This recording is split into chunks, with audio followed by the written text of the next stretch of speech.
Hey, good morning, Jacques. How are you? I'm doing outstanding. I'm talking to Garth Brooks. Entering his second year as the LSU head football coach. It was the only way I could get a foot in the door. Joined by the icon, Kim Mulkey. Ace Coach, great to see you. All right, it's a pleasure right now to be joined with one of the greats when it comes to covering the New Orleans Saints, Mike Triplett, his work for ESPN and now New Orleans football. Mike, thanks for joining us today. Thanks for having me, Jock. Good to see you. Man, what a couple weeks down in New Orleans, right? Hosting the Super Bowl, a coaching search that ran parallel to that. Really, Kellen Moore was the only name the last couple of weeks. It was like, if he left him at the altar, where do you go after that? But he indeed is the man. Yeah, look, and revisionist history might never tell us where he was on their wish list.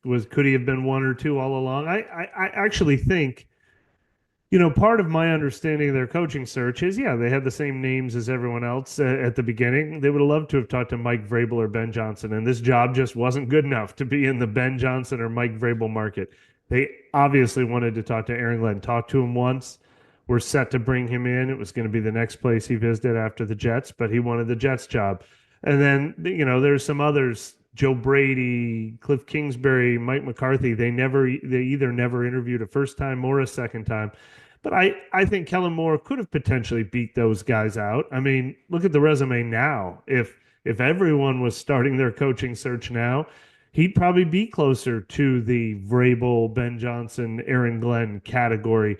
Half of the candidates on their list were young OCs that didn't really have ties to the organization. So I think this is a direction they were strongly considering all along, was hey, let's completely zag. Instead of promoting our defensive coordinator, who was Sean Payton's assistant, let's hire the youngest coach in the league that has no ties to the organization. And it's kind of refreshing, to be honest.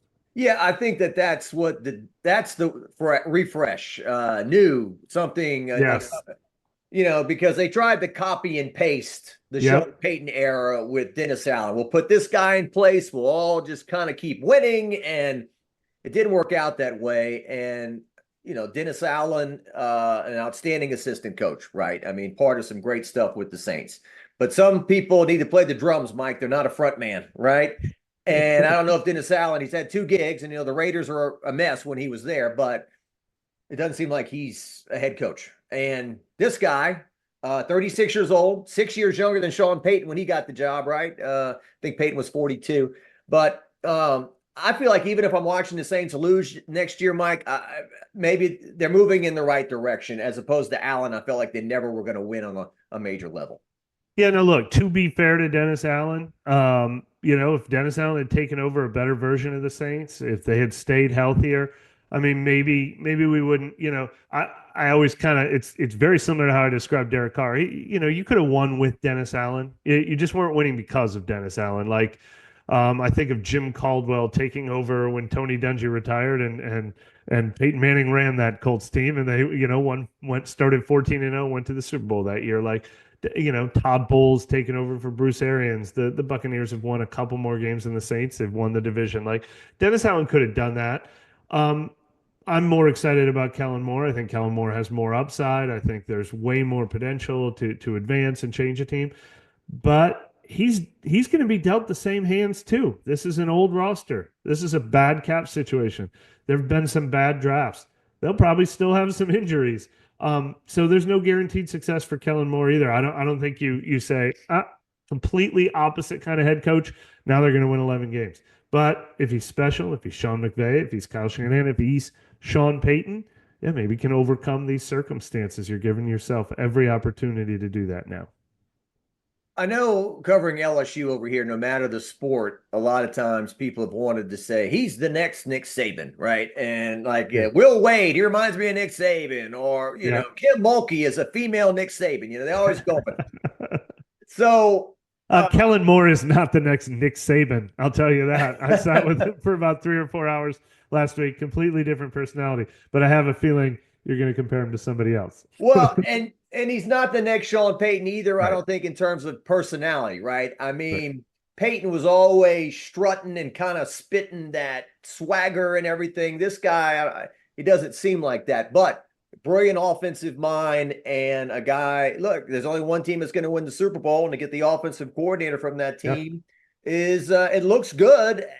after it looked like everyone was dragging the Saints through the mud. Oh, Joe Brady doesn't even want to talk to you guys. Yep. Aaron Glenn doesn't even want to talk to you guys. Yep. And they get this guy who, maybe the best hire of them all. We'll see. Yeah, and look, Sean Payton wasn't an alpha when he first showed up. You remember everybody?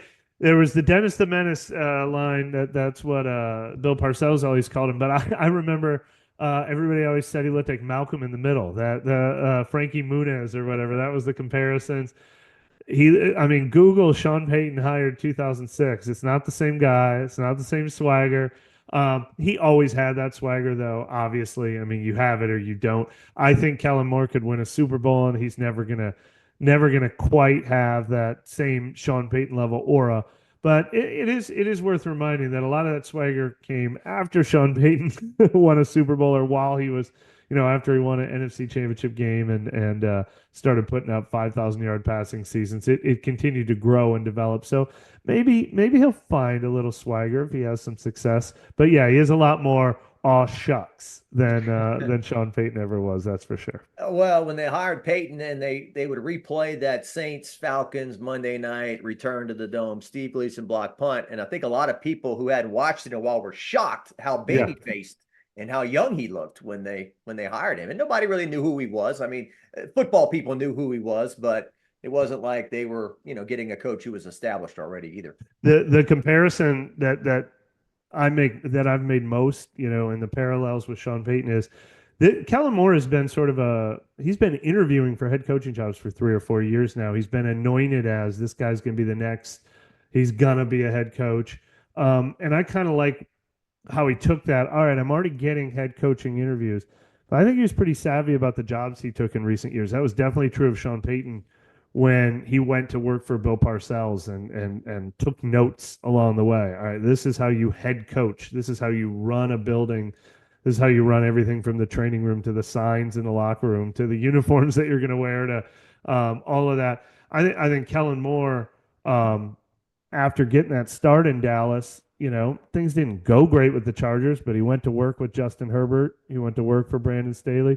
Then he goes to Philadelphia. I don't think you could have picked a better, as I've said, sort of like graduate program, graduate degree, than working under Nick Sirianni and working with this team, proving you can adapt your offense, navigating through all that, and then obviously getting the Super Bowl experience. I think he comes with a really good, experience on his resume. So Sean Payton was dealing with, obviously, Katrina, and nobody wanted to come here, and it was a ravaged city and all of that. Kellen Moore is dealing with kind of nobody wants to go there maybe, or there's no money to sign people, right? Like you said, salary cap. They don't have a bright future. Yeah, they don't have a quarterback. Yep. They may have one, but it's not clear cut who the guy is.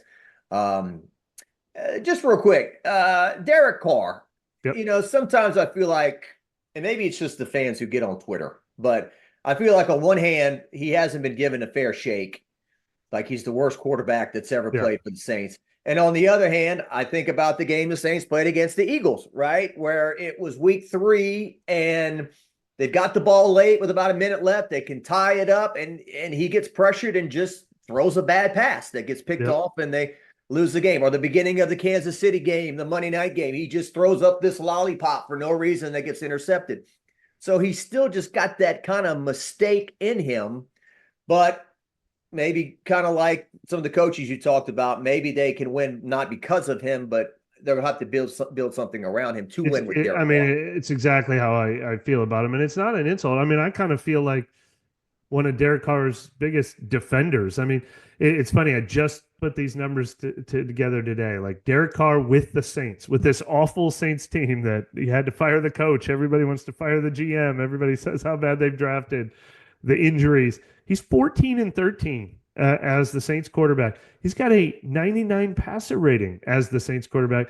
Baker Mayfield in Tampa, he's 19-15 with a 100 passer rating. Like, it's just the beauty's in the eye of the beholder, right? But I agree, he's limited. He's not a top 20 quarterback. He might be 20th. You're not winning because of him. You're not down by 6 in Kansas City, and he's bringing you back. He's not. You've got to have a team around him like what the Saints put around Teddy Bridgewater when he went 5-0 while Drew Brees was hurt when they were at their absolute apex. I think Derek Carr could have gone 5-0 with that team. But he's not rising you above your circumstances. But yeah, part of me wants to defend him against it. No, he's not the worst quarterback the Saints have ever had. And there's a reason why he was 14-13 and Spencer Rattler was 0-5. I mean, there are reasons why he's better. But I say all that as to be nice before I say, yeah, I don't want to pay Derek Carr $40 million. I don't think the Saints are good enough to pay anybody $40 million. I wouldn't pay Sam Darnold that, who's a free agent right now. I wouldn't pay Baker Mayfield that, or Geno Smith that, or Kirk Cousins, who's probably gonna be a free agent, or Russell Wilson, who's a free agent. I wouldn't pay $40 million for anyone that might give me one more win and I might win 8 instead of 7. Now when you have the Saints cap situation and the age of their roster, I'd like to see the refresh carry over to the roster that we were talking about that we've seen with the coach. Well, he said he's not taking a pay cut, Derek Carr, and Rattler. Once again, back to the Twitter thing. I've never seen so much hope and emotional invested in a fourth round pick. They took fifth round with Rattler. It's like Derek Carr throws a bomb on opening day, and it's like, oh, yawn. And then Spencer Rattler throws a 5-yard check down there. He's the man, Yeah. I mean, there were so many people that just wanted Spencer Rattler to take this thing over. He's got talent. He can do some things. It's just going to be fascinating to see who's going to take the first snap in 2025 between those two, or if it's somebody else. Could be somebody else. Yeah. Look, my bet is on Carr staying, partly because it's really. I mean, we've seen them do salary cap gymnastics. They would have to take that to a whole nother level to cut Derek Carr this year and be able to sign any free agents. That would really freeze up your cap to eat. I mean, $50 million in dead money. Now he'd be off the books. After that, you wouldn't be adding $40 million in new money to the future books. So that's why it appeals to me. But it would really put you in a hiring freeze for this season. And I don't know if the Saints are ready to do that. But yeah, I'd like to see them sort of take their medicine for a year, let Kellen Moore know, hey, we're going to have patience. You can take a while. This year's a reset year. Very curious to see how they operate. But my bet is they stick with Derek Carr for one more year. Gotcha. Yeah, when the pieces were around him and, the Pelicans and the Saints have just gotten drilled on injuries, and I saw the Pelicans came out and said it's not Ochsner's fault or our trainers or whatever. We've had some freakish injuries, right? But Spencer didn't have much to work with. Rattler, in terms of guys he was throwing the ball to, Olave's had concussion problems, right? And so when they get the healthy offensive again, line fell apart. Eric McCoy might have been the team's MVP. Didn't get to play with him much. You're exactly right. I kind of like Rattler. I don't think it's too big for Rattler. There might be a ceiling on him. There might be some physical attributes that will make it hard for him ever to totally thrive. But I like the poise, the confidence. He gets out there. He doesn't look overwhelmed. Timing, rhythm, like just all the body language stuff. I think he can make plays for you. He almost came back and beat the Commanders in the second half. That was his best moment when he entered the game at halftime. And obviously that was a really good team at the time. They went all the way to the NFC Championship game. If you decided to roll with him this year, I'd be all for it. And I think he could win you some games. I definitely do, especially if the roster is a little healthier around him than it was. And they're going to try to squeeze what they can out of Kamara. He's coming back, and I was surprised that was his most rushing yardage ever last year. Now maybe almost got to 1,000. If he would have just played one more game, he would have had his first 1,000-yard rushing season. But it's the receiving numbers too. I mean, he puts up huge numbers in the receiving game as well. So you're moving forward with him as well. Let me just ask you this: the whole Mickey Loomis dynamic. Okay. Yeah. Mickey Loomis has been around a long time. He goes back to Jim Haslett days, right? And I just remember this was just the generic opinion of Loomis. He's brilliant with numbers. He's brilliant with the contracts and moving money around and kicking the can down the road and all those different things. Yeah. He doesn't know football, is what I was told back in the past. He's not great at evaluating talent or all that, but he's a numbers guy. There's a feeling that Kellen Moore has got Mickey Loomis around his ankle like a weight, bringing him under the water. If You he's have not, been on Twitter. yeah, yeah. All I do is watch Devin Snow all day. Hold the Mayo and his post game. Am I live? Yeah. No, I watch a little bit of that, but listen to Bobby and them, and watch you guys as well. But no, Mickey Loomis. Yeah. I mean, he's been described as being family. He's never going to go anywhere. The Bensons and him are tight. Can they win with Mickey Loomis? They have in the past, obviously. Can they win with him moving forward? Yeah, first of all, the one narrative I've seen no actual evidence of from talking to people. I've talked to a lot of people who were involved in the coaching searches. I think especially because it became such a story with Trent Baalke. Coaches don't want to work for Trent Baalke. Liam Cohen turned down that job, and then they fired him, and then he took the job. I think Trent Baalke had a specific reputation in Jacksonville as being sort of an adversary to coaches. Sort of, if it's me or the coach, I'm going to choose me.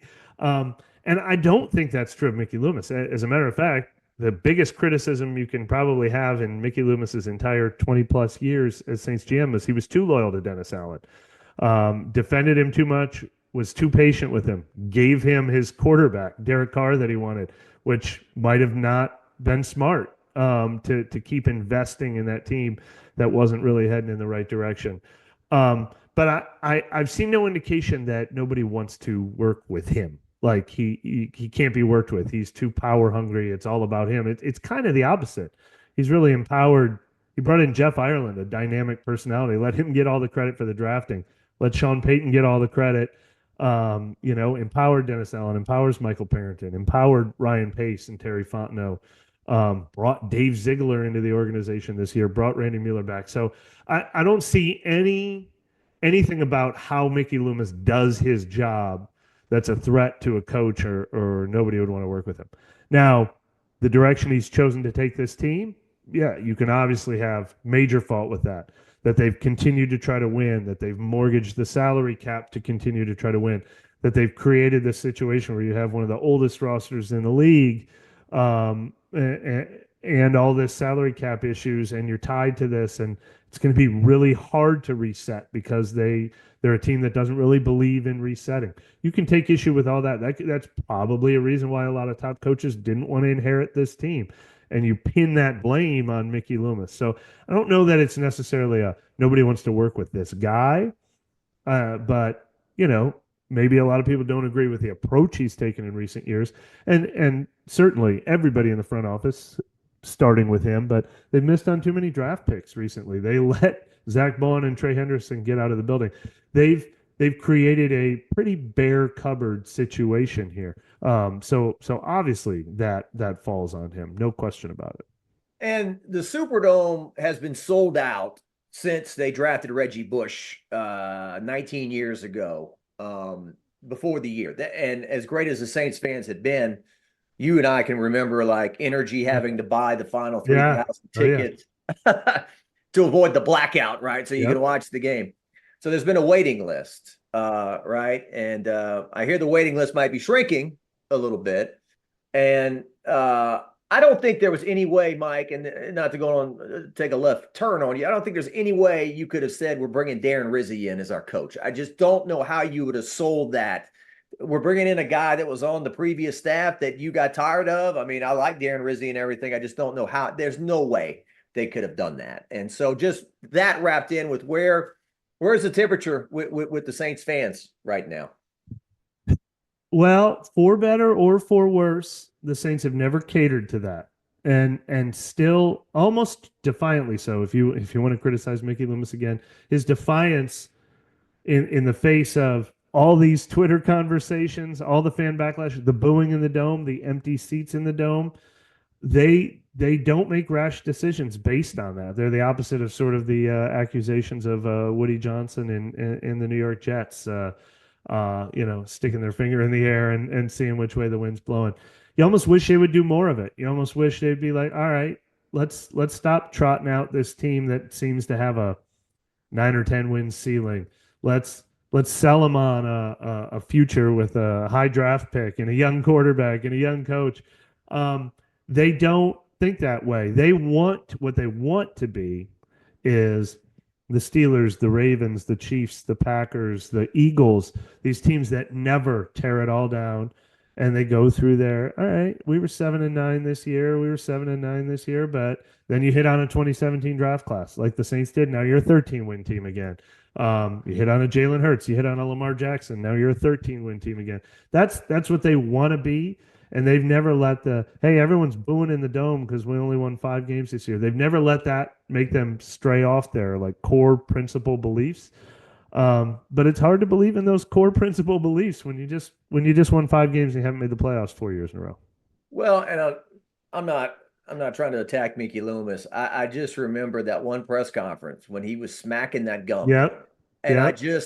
I'm like, just me as somebody goes on TV. Like my grandmother would have gotten out of her grave and thrown a rock at me or something. Like, what are you doing smacking gum, talking in front of public like that? And when he had the list of coaches who had been unsuccessful early and there was a Tom Landry and Belichick, Chuck Noll. Saying Dennis Allen can I mean that just, man, that was wasn't a big good. turnoff, no question about it. That was a bad presser. And it's funny how it all comes around again. I remember when Sean Payton was the coach in 2006, they beat the Eagles in the regular season, thrilling game, field goal at the gun. Carney, I think, Deuce McAllister, Joe Horn with the Saints.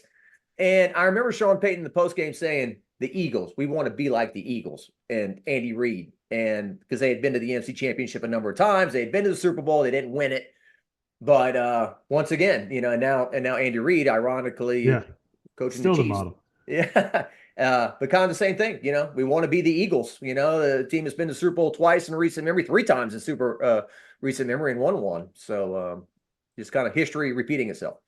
Yeah, no question. I mean, that's what they want to be. But you know what? No matter what you favor, I've said this a few times. If you believe in what the Carolina Panthers are doing, trade away your entire roster, get the #1 pick, rebuild everything. Or if you want to be like the Saints model or whatever you want to call it, the Eagles model, the Chiefs model, the Ravens model, whoever it is, the Steelers. I can't remember if I mentioned them earlier. That's obviously a team that's never done the full reset. No matter what method you believe in team building, you got to draft well. You got to keep replenishing the roster. You don't have to hit on a 2017 draft class, but you got to hit on like 1 or 2 guys every year over a 3 or 4 year span. The Detroit Lions, obviously it took them about 50 years, but they finally did it. They had like 3 great draft classes in a row. And the Saints cupboard is bare right now. They haven't drafted well enough. Their best players are all 30 something or 29. And you gotta do better than that. So no matter which of these paths they follow, it's got to start with better drafting. Well, and to your point, the 2 times they've hit have carried them for 15 years, right? I mean, 2006, Reggie, Roman Harper, Jari Evans, Marcus Colston, the lineman was Streif in there, Zach Streif. I mean, those guys carried you for how long? And then in 17, with that draft class, you hit on 2 of what, 20 or something, and that led to a lot of wins. Just imagine if you had like 3 or 4 good draft classes. Yep, no question. I mean, that's what they got to do. And again, to criticize Mickey Loomis and his approach, they haven't believed in deep draft classes. They've traded up. I think they've squandered some draft capital resources by packaging 4 picks and turning them into 2 picks. And when you miss on a Marcus Davenport or you miss on a Trevor Penning and you only had 5 picks that year, or you only, you gave away a first rounder in the net total, you can't miss. You can't miss on those guys when you're only drafting 5 guys a year and you're trading up so much. So it's really hurt. That's really what's hurt the team most, I think, in the last 3-4 years. I appreciate you, Tom. I got this 27-minute sweet spot I got to hit, and we're less than 3 minutes from now. So a couple more things with you. So we've talked about quarterback. He's got to decide who his defensive coordinator is going to be, right? What other big decisions does Kellen Moore have to make in the near future? Yeah, those are the 2 big ones. Look, here's the other thing that's interesting about Kellen Moore. We talked about this on our show today. he's been, probably to his credit, he's been a little bit of a chameleon. When he worked for Jason Garrett, he adapted this way. Then Mike McCarthy came in, he adapted this way. Then he went to work for Brandon Staley and had Justin Herbert at quarterback, adapted this way. Went to Philadelphia. This has always been a pass-first guy, and he's like, all right, you give me this offensive line in Saquon Barkley, now I'm going to have a 2,000-yard rusher. And he worked for Nick Sirianni, an offensive head coach. So he's been really adaptable. He's been really smart about, how can I make this fit? How can I make my offense be perfect around what I have? So he doesn't come in here with a defined, even like Clint Kubiak last year, we knew exactly what his offense was going to look like. It was going to look like Shanahan and McVay and like Gary Kubiak, and like, we could draw it up. I don't know exactly what he's going to do when he looks at this roster. Is he going to try to get a beefier offensive line? Is he going to try to build around, hey, this is a smaller athletic line that just had a really good run game in that Kubiak style offense? Let's use some of that. Like, I'm very curious to see, how he decides to adapt this offense. And obviously that does start with who his quarterback's going to be too. All right. Final thing.